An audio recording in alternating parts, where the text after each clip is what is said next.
اعوذ باللہ من الشیطان الرجیم بسم اللہ الرحمن الرحیم وَإِذَا طَلَّقْتُمُ النِّسَاءَ فَبَلَغْنَ أَجَلَهُنَّ فَلَا تَعْضُلُوهُنَّ أَن يَنكِحْنَ أَزْوَاجَهُنَّ إِذَا تَرَاضَوْا بَيْنَهُم بِالْمَعْرُوفِ ذَلِكَ يُوعَظُ بِهِ مَن كَانَ مِنكُمْ يُؤْمِنُ بِاللَّهِ وَالْيَوْمِ الْآخِرِ ذَلِكُمْ أَزْكَى لَكُمْ وَأَطْهَرُ وَاللَّهُ يَعْلَمُ وَأَنْتُمْ لَا تَعْلَمُونَ۔ السلام علیکم ورحمۃ اللہ وبرکاتہ، نحمده ونصلی علی رسولہ الکریم، اما بعد فاعوذ باللہ من الشیطان الرجیم، بسم اللہ الرحمن الرحیم، رب اشرح لی صدری ویسر لی امری واحلل عقدۃ من لسانی یفقہوا قولی، ربنا زدنا علما۔ آج ہماری آیت نمبر 232 ہے، 232 آیا، اور اس میں بھی طلاق کا ہی ایک اور سینیریو بتایا گیا ہے کہ اس میں گائیڈنس دی گئی ہے کہ کیا کرنے کی ضرورت ہے۔ پہلے پڑھتے ہیں اور پھر اس کے بارے میں بات کریں گے۔ میں آج کل آپ کو طلاق کی آیات میں بہت زیادہ روٹ ورڈز کی بات نہیں کر رہی، کیونکہ اگر میں روٹ ورڈز کی بھی بات کروں اور طلاق کے بھی مسائل آپ کو بتاؤں تو آپ کا دماغ جو ہے نا وہ گھوم جائے گا اور آپ ایک چیز پہ بھی کنسنٹریٹ نہیں کر سکیں گے، فوکس نہیں کر سکیں گے۔ تو ہم اس وقت صرف اور صرف طلاق کے مسائل کے اوپر فوکس کر رہے ہیں۔ انشاءاللہ آگے جیسی آیات دوسری آتی ہیں تو پھر میں واپس پلٹا کر آپ کو تھوڑا تھوڑا روٹ لیٹرز کے بارے میں بتاؤں گی۔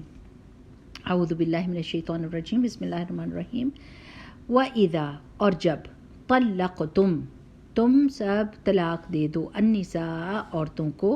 فَبَلَغْنَا، پھر پہنچ جائیں وہ، بلغ یبلغ، کس کو کہتے ہیں؟ پہنچنا۔ ہم کہتے ہیں نا وَمَا عَلَيْنَا إِلَّا الْبَلَاغ، ہمارے اوپر کوئی ذمہ داری نہیں سوائے اس کے کہ ہم پہنچا دیں۔ بلاغ کا مطلب پہنچا دینا ہوتا ہے، ٹھیک ہے؟ چلیے آج آپ کو پتہ چلی گی۔ فَبَلَغْنَا، تو وہ پہنچ جائیں، یعنی وہ عورتیں، اجلہن، اجل کہتے ہیں مدت کو، یعنی اپنی عدت کو پہنچ جائیں۔ فَلَا تَعْضُلُوهُنَّ، تو نہ تم روکو ان سب عورتوں کو، اَن يَنْكِحْنَ، کہ وہ نکاح کریں، ازواجہن، اپنے ہی شوہروں سے، اذا، جب، تراضوا، وہ راضی ہوں، بینہم، آپس میں، یعنی وہ سارے کے سارے راضی ہوں آپس میں، بالمعروف، بھلے طریقے سے، ذالک، یہ بات، یوعظ، نصیحت کی جاتی ہے، بھی، ساتھ اس کے، من کانا، ہر اس شخص کے لیے جو ہے، منکم، تم میں سے، یؤمن، ایمان رکھتا، باللہ، اللہ پر، والیوم الآخر، اور آخرت کے دن پر،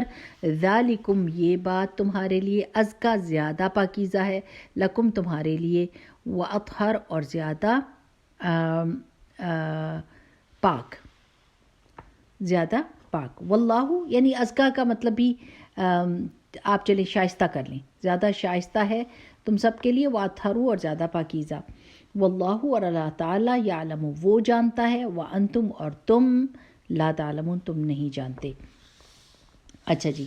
اب اس میں کیا ہے کہ عورت ابھی طلاق رجعی سے گزر رہی ہے، ٹھیک ہے، اس کے ہسبینڈ نے اسے طلاق رجعی دی ہے، اور آپ کو پتہ چل گیا ہے کہ طلاق رجعی کس کو کہتے ہیں؟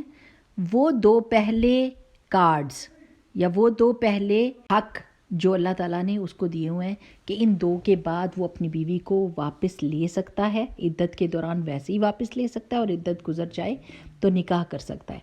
ان کی بات ہو رہی ہے، ٹھیک، کہ اگر تم طلاق دو اپنی عورتوں کو اور پھر وہ اپنی عدت کو پہنچ جائیں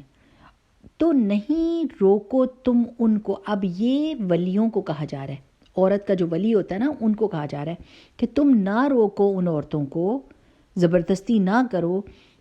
اور روکو نہ ان کو کہ این کہنا، کہ وہ نکاح کر لیں، ازواجہن، اپنے ہی شوہروں سے دوبارہ، کہ وہ چاہتی ہیں کہ انہی کے پاس واپس چلی جائیں، شوہر نے توبہ کر لی ہے، معافی مانگ لی ہے، وعدہ کر لیا ہے کہ اب میں تمہیں اچھے طریقے سے رکھوں گا، تمہاری ساری شکایتوں کو دور کروں گا اور معروف طریقے سے رہوں گا۔ تو اب یہ عورت کہتی ہے کہ میں نیا تجربہ جو کروں اور کسی دوسرے مرد سے شادی کروں، یہ میرا شوہر اب شرمندہ ہے تو میں اس سے دوبارہ نکاح کر لیتی ہوں، کیونکہ عدت میری گزر گئی ہے، نکاح کر کے تو میں واپس اپنے شوہر کے گھر چلی جاتی ہوں۔ تو اب ایسا نہیں ہونا چاہیے کہ ولی اپنی انا کا مسئلہ بنا دیں اور کہیں کہ ہماری بہن کو یا ہماری بیٹی کو تم نے ایک دفعہ طلاق دے دیا، اب ہمارے انا کا مسئلہ بن گیا، ہم اس کو تمہاری طرف نہیں بھیجیں گے، چاہے کدھر پھینک دیں گے۔ اکثر و بیشتر تو ایسے کہتے ہیں کہیں پھینک دیں گے لیکن تمہیں نہیں دیں گے،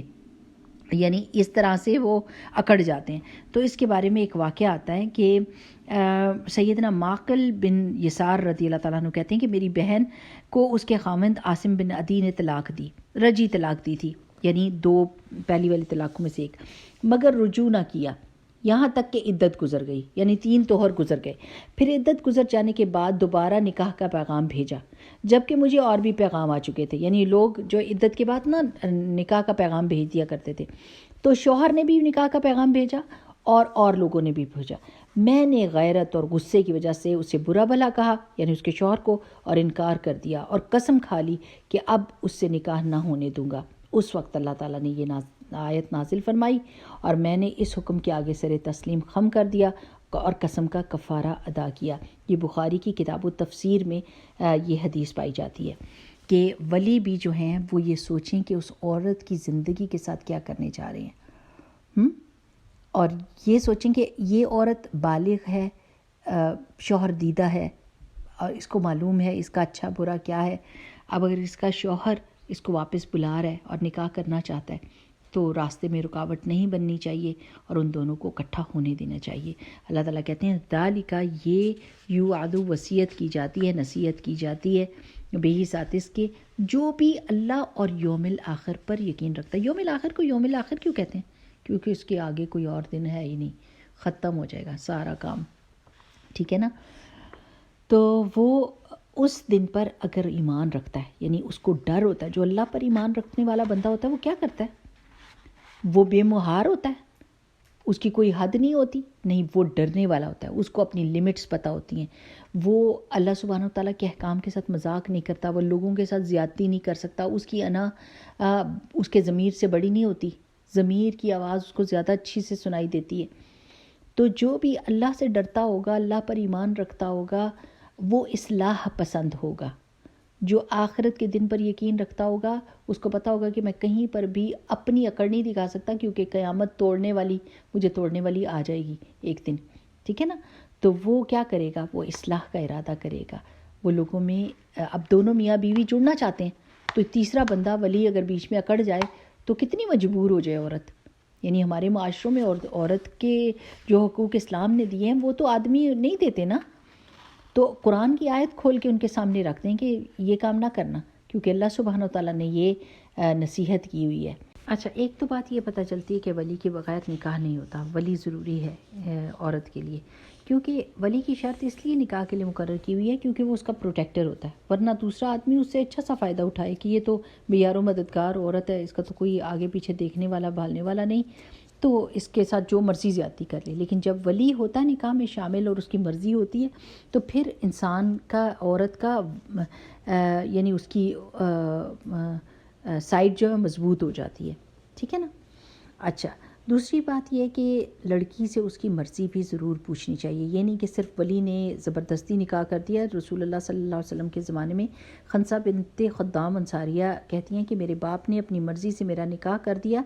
جبکہ میں شوہر دیدہ تھی، یعنی وہ آلریڈی ان کی شادی ہوئی تھی اور یا ٹوٹی تھی یا بیوہ تھی، جو بھی، اور اس نکاح کو پسند نہیں کرتی تھی، زبردستی نکاح پڑھا دیا۔ آخر میں رسول اللہ صلی اللہ علیہ وسلم کے پاس آئی تو آپ نے میرے باپ کے کیے ہوئے نکاح کو فسخ قرار دے دیا، یعنی اس کو باطل قرار دے دیا کہ یہ جب عورت کی مرضی نہیں آپ نے پوچھی تو آپ اس کا نکاح کیسے کرنے جا رہے ہو، جبکہ ساری زندگی اس نے خود گزارنی ہے۔ تو اس میں دونوں چیزیں بہت ضروری ہیں، ولی کا ہونا بھی ضروری ہے اور ولی پھر عورت سے اس کی مرضی بھی پوچھے۔ اچھا، دوسرا اس آیت کا یہ بھی مطلب ہو سکتا ہے کہ اگر عورت جو اس کی عدت پوری ہو گئی، وہ اس خاوند سے چھوٹ گئی، اس کا کوئی اور رشتہ آیا اور اس نے اس رشتے کو قبول کر لیا اور اب اس کی شادی ہونے جا رہی ہے، تو کوئی پہلا شوہر یہ نہ کرے کہ کوئی ایسا کام کر دے جس کی وجہ سے اس کا رشتہ ٹوٹ جائے، یعنی اس کے روڑے نہ اٹکائے اس کے نکاح میں۔ کہ ایک دفعہ کسی نے بتایا تھا کہ پاکستان میں کسی عورت کو کسی آدمی نے طلاق دے دی،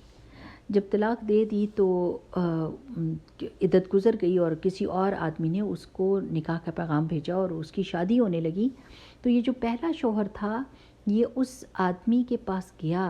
اور اس کو کہنے لگا کہ تمہاری بیوی کی یعنی ایسی جگہ کا بتایا کہ اس کا تل بھی مجھے پتہ ہے، یا اس طرح کی کوئی چیز بتائی جس سے دوسرے کو غیرت آ گئی، اور اس نے کہا میں نے نہیں اس عورت سے شادی کرنی. یعنی اس آدمی نے اس بغض کی وجہ سے اور نفرت کی وجہ سے جا کے عورت کی کوئی پرسنل بات اس کو ایسی بتائی جس کی وجہ سے اس کا جو نیکسٹ نکاح ہونا تھا وہ رک گیا. تو یہ بھی مطلب ہے کہ اللہ سبحانہ وتعالیٰ اس بات کی نصیحت کرتے ہیں کہ اگر آخرت پر اور اللہ پر ایمان رکھتے ہو تو اس طرح کی فسادی کام نہ کرو جس کی وجہ سے کسی عورت کی زندگی میں زہر گھل جائے. ذالکم ازکی لکم واطہر، یہ زیادہ شائستہ بات ہے اور زیادہ پاکیزہ بات ہے کہ اگر چلی گئی وہ عورت اور وہ زندگی سے نکل گئی ہے، حالانکہ آپ کو پسند تھی، نہیں جوڑ ہوا، نہیں نباہ ہو سکا، تو آپ اس کو اپنی زندگی گزارنے دیں اور آپ اپنی زندگی گزاریں. اللہ تعالیٰ آپ کے لیے بہتر راستہ کھول دے گا اور اس عورت کے لیے بھی بہتر راستہ کھول دے گا. واللہ یعلم، اللہ تعالیٰ ہر چیز کو جانتا ہے. وانتم لا تعلمون، اور تم نہیں جانتے ہو. تو یہ اب یہاں پر طلاق کی آیات جو ہیں وہ ختم ہوئی ہیں. آپ نے نوٹس کیا ہوگا کہ اللہ سبحانہ وتعالیٰ نے کس قدر وضاحت کی ہے، یعنی طلاق دینے کے لیے کیا کیا چیزیں ہونی ضروری ہے، آدمی کو کیسے عورت کو دی ہوئی چیز واپس نہ لے بلکہ اس کے ساتھ احسان کا معاملہ کرے، اس کے ساتھ معروف طریقے سے معاملہ کرے، اس کے حق نہ مارے، اس پر زیادتی نہ کرے، اس کو دھوکہ نہ دے. جب طلاق دے رہا ہو تو بھی اچھے طریقے سے دے، رکھ رہا ہے طلاق کے بعد اور رجعی طلاق ہے اور واپس لے رہا ہے تو بھی معروف طریقے سے رکھے اور اس کے جذبات کا خیال رکھے. عورتیں، میں حیران ہوتی ہوں کہ عورتیں کس منہ سے یہ کہتی ہیں کہ شریعت ہم کو نہیں چاہیے. یہ جس منہ سے کہہ رہی ہوتی ہیں اس منہ کو یہ پتہ ہونا چاہیے کہ ان کو اللہ کا دین نہیں معلوم، کیونکہ جس نے قرآن پڑھ لیا اور جس نے حدیث پڑھ لی اس کو سمجھ آ جاتی ہے کہ اللہ سبحانہ وتعالیٰ نے ہمارے حقوق کی پاسداری خود کی ہے، یعنی خود سے ہمارے حقوق مقرر کر کے قرآن میں لکھ دی ہیں. تو پھر تحائف تک کی بات تو اللہ تعالیٰ بتا رہے ہیں کہ عورتوں کو دیے ہوئے واپس نہ لینا، یہ گھٹیا حرکت ہے، یہ نہ کرنا. یعنی آدمیوں نے نہیں پڑھا تو پھر اس میں دین کا تو کوئی قصور نہیں نا. تو میں عورتوں سے یہ کہتی کہ جن کے ہسبینڈ سخت ہیں اور جن کو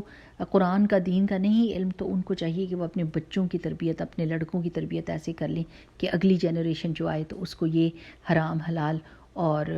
نکاح اور طلاق کے مسائل ضرور پتہ ہونے چاہیے تاکہ اگلی نسلیں بھی اچھے طریقے سے گزارا کر سکیں اور ان کو کم از کم اپنے دین کی بیسکس تو پتہ ہونا. اللہ سبحانہ وتعالیٰ سب کے لیے آسانیاں کرے. اللہم انا نسألک علما نافعا وعملا متقبلا ورزقا طیبا، آمین. السلام علیکم ورحمۃ اللہ وبرکاتہ. سبحانک اللہم وبحمدک نشہد ان لا الہ الا انت نستغفرک ونتوب الیک.